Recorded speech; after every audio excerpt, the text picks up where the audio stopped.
ത്രിയേക ദൈവത്തിൻ്റെ വന്യ തിരുനാമത്തിന് മഹത്വം ഉണ്ടായിരിക്കട്ടെ. സ്തേഫാനോസിനെ കൊല ചെയ്തത് ശൗലിന് സമ്മതമായിരുന്നു. അപ്പോസ്തലപ്രവൃത്തി 8-ാം അധ്യായം 1-ാം വാക്യം. 9:1 ശൗൽ കർത്താവിൻ്റെ ശിഷ്യന്മാരുടെ നേരെ ഭീഷണിയും കൊലയും നിശ്വസിച്ചുകൊണ്ട് മഹാപുരോഹിതൻ്റെ അടുക്കൽ ചെന്നു.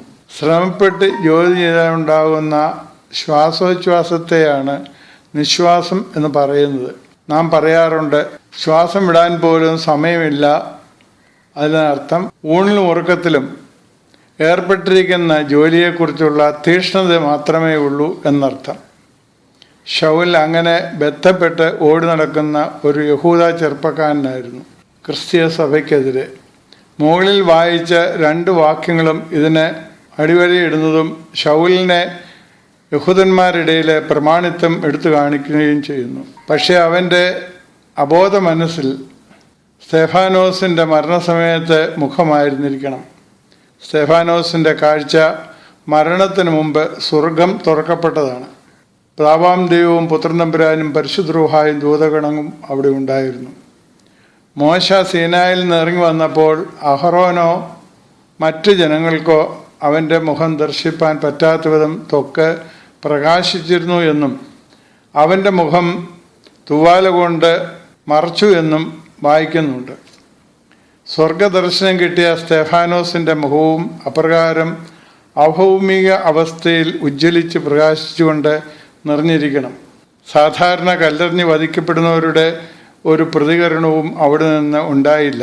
മാത്രമല്ല, തന്നെ ദ്രോഹിക്കുന്നവർക്കായി തൻ്റെ സ്വർഗീയനാഥനെ പോലെ പ്രാർത്ഥിക്കുന്നുമുണ്ട്. ക്രിസ്ത്യാനികളെ പീഡിപ്പിക്കുന്നത് തുടർന്നിരുന്നു എങ്കിലും സ്തേഫാനോസിൻ്റെ മുഖം ശൗലിൻ്റെ ഹൃദയത്തിൽ മുറിവേൽപ്പിക്കുകയും അലോസരപ്പെടുത്തുകയും ചെയ്തിരിക്കണം. അവൻ്റെ മാനസിക അവസ്ഥ മനസ്സിലാക്കിയ സ്വർഗീയനാഥൻ അവനെ പേരെടുത്ത് വിളിച്ച് ചോദിക്കുന്നു, നീ എന്നെ ഉപദ്രവിക്കുന്നത് എന്ത്?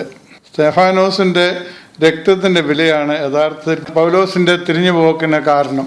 അകാരണമായി വേദന അനുഭവിക്കുന്നവർക്ക് സ്തേഫാനോസ് പാഠമാകേണ്ടതാണ്. എല്ലാം കാണുകയും കേൾക്കുകയും ചെയ്യുന്ന ഒരു ദൈവമുണ്ട്.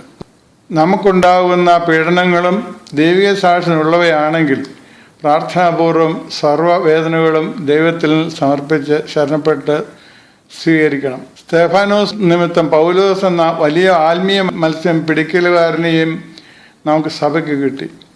ദൈവത്തിന് നമ്മിലും പല പ്ലാനും പദ്ധതികളും ഉണ്ട്. കുശവൻ കളിമണ്ണുകൊണ്ട് പാത്രം മെനയുന്നത് പോലെയാണ് നാമും അവൻ്റെ കയ്യിൽ. ദൈവം അനുഗ്രഹിക്കട്ടെ. പ്രാർത്ഥിക്കാം. ദൈവമേ, നിൻ്റെ നാം മഹത്വത്തിനായി കഷ്ടങ്ങൾ സഹിക്കുന്നത് ഉത്തമം എന്ന ബോധ്യം ഞങ്ങൾക്ക് തരണം. പുത്രപുത്ര പരിശുദ്ധാത്മാവായ ത്രിയേകദൈവത്തിൻ്റെ കൃപയും അനുഗ്രഹങ്ങളും നാം എല്ലാവരുടെ മേലും സദാ വർദ്ധിച്ചിരിക്കുമാറാകട്ടെ.